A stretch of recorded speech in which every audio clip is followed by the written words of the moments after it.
కరీంనగర్ జిల్లా కేంద్రంలోని బీజేపీ కార్యాలయంలో విలేకరుల సమావేశంలో బీజేపీ రాష్ట్ర అధ్యక్షులు ఎన్ రామచంద్రరావు మాట్లాడారు. సంస్థల ఎన్నికల్లో భాగంగా అభ్యర్థుల ఎంపిక కార్యక్రమం మొదలైందని, వార్డు మెంబర్ నుంచి జెడ్పీటీసీ దాకా అన్ని స్థానాల్లో బీజేపీ పోటీ చేస్తుందని తెలిపారు.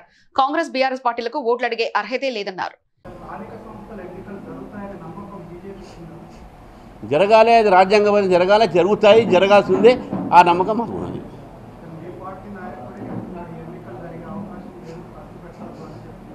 వారు కోర్టుని ఉద్దేశం ఇచ్చినట్టు కోర్టులో ఎవరు పోయారో తెలియదు, వాళ్ళే పోయి ఉండొచ్చు ఎవరైనా కాంగ్రెస్ పార్టీ వాళ్ళు. కానీ మనైతే స్టే ఇవ్వలేదు కాబట్టి జరుగుతుందని చెప్పేసి కోర్టుకు పోయినలో ఏ అంశాల మీద వాళ్ళు పోయారనే విషయం కూడా మాకు తెలియదు.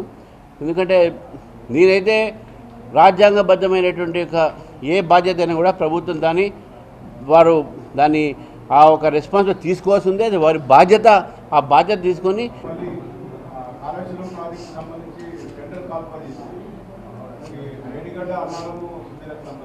అవి డ్యామేజ్ అయిన సంబంధించిన దాంట్లో కూడా నేను చెప్తా ఉన్నాను, కాంట్రాక్టర్లు ఎవరు ఉంటారో, కమిషన్లు ఎవరికి వస్తాయి, ఏమి ఉంటాయని చూడాల్సిన అవసరం ఎందుకైతే అది ముందే ప్రజలు చెప్పాలి. దాని ఏ కాంట్రాక్టర్కి ఇస్తున్నావు చెప్పాలి. డిజైనర్ ఇస్తున్నాను చూడాలి. అందుకే నేను చెప్తున్నాను. ఎందుకంటే జెడ్పీటీసీ ముందు డిక్లేర్ చేయండి. మొత్తం కూడా ఎక్కడెక్కడైతే ఎక్కడ కాంపిటీషన్ ఉన్నదో అది స్టేట్ పార్టీ వచ్చి దాన్ని మేము నిర్ణయిస్తాము. ఎక్కడైతే యునానిమస్గా అవుతుందో అక్కడ ఇమీడియట్గా మీరు ఇవ్వండి. బీ ఫార్మ్స్ కూడా మీ ఇవ్వడం స్టార్ట్ చేస్తాం. Thank you. మరొకసారి దీపావళి కూడా వస్తుంది.